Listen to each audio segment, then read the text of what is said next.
Bonjour, bienvenue dans cette session de formation démarche inclusive, comment faire institution et tenir un cadre de travail. Cette formation est à l'initiative de Madame Françoise, votre directrice, mais également de l'association Delos 78. Elle va être dispensée par deux formateurs. Je vous présente donc Nathalie David, qui est déjà intervenue avec Dali Développement au sein de Delos 78 dans un accompagnement de projets d'établissement pour le pôle enfance, mais également pour les adjoints Pierrat. C'est une spécialiste du maintien dans l'emploi et de l'évaluation du handicap. Elle a aussi une expérience de directrice d'établissement. Et moi-même, qui est directeur associé de Dali, intervient depuis 2 ans maintenant dans l'accompagnement et la révision de vos différents projets d'établissement ou de service.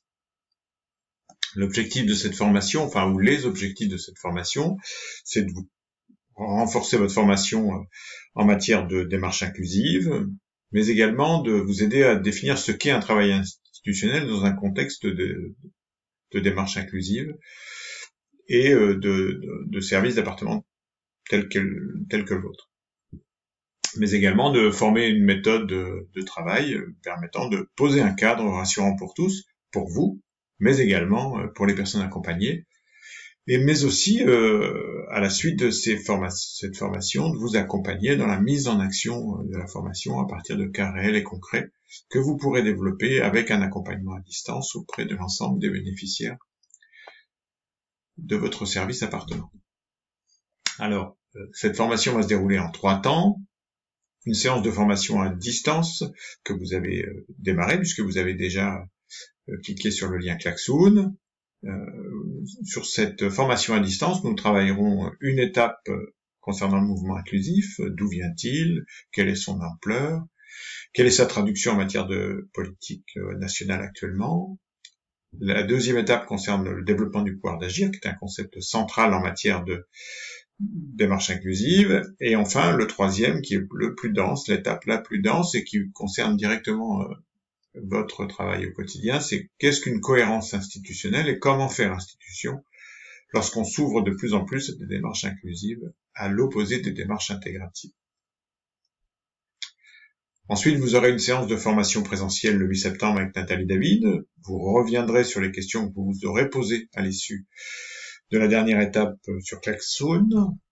Et ensuite, nous verrons ensemble, vous verrez avec Nathalie, quel impact cela peut avoir sur votre organisation du travail, quel type d'accompagnement au changement vous pouvez mettre en œuvre, ou vous pouvez peut-être bénéficier aussi d'accompagnement au changement, et enfin vous travaillerez sur un atelier pratique à partir d'une méthode conçue par Dali Développement qu'on appelle le ballon de rugby, qui est une démarche au pas à pas, développer une pratique inclusive à partir des besoins ou des désirs d'une personne, tout en faisant institution et en sécurisant ce projet inclusif. La troisième étape, elle sera accompagnée à distance par Nathalie David et moi-même. On étendra l'apprentissage de l'atelier du 8 septembre à l'ensemble des personnes accompagnées par votre service. On vous accompagnera dans ce travail, on pourra répondre à vos questions et puis on veillera avec vous au travail institutionnel et de cadrage dans le cadre de ces démarches inclusives. Quelques conseils sur la séance en ligne que vous avez démarré.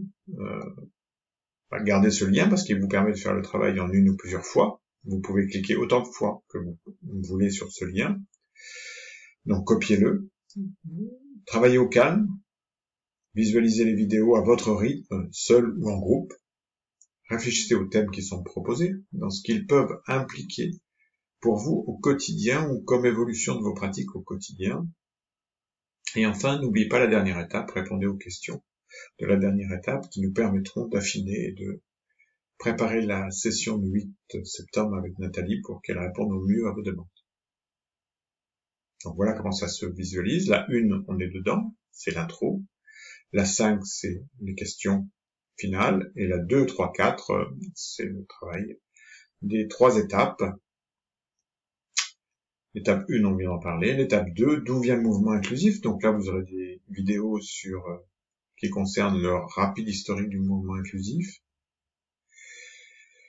Pourquoi le rapport de l'ONU concernant la France a-t-il été aussi dérangeant? Et puis aussi quelques repères sur la politique actuelle en Europe et en France, notamment la position de Mme Cluzel qui vient d'être reconduite dans ses fonctions.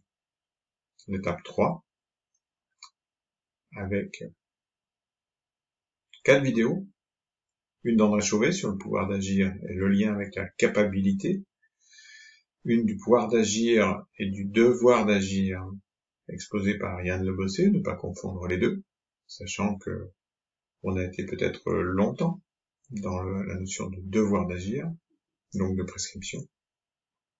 Nicolas Masson, qui aborde la question du travail en subsidiarité. Et enfin, une note bien traditionnelle chez les Québécois, une note d'humour sur une définition humoristique de l'inclusion.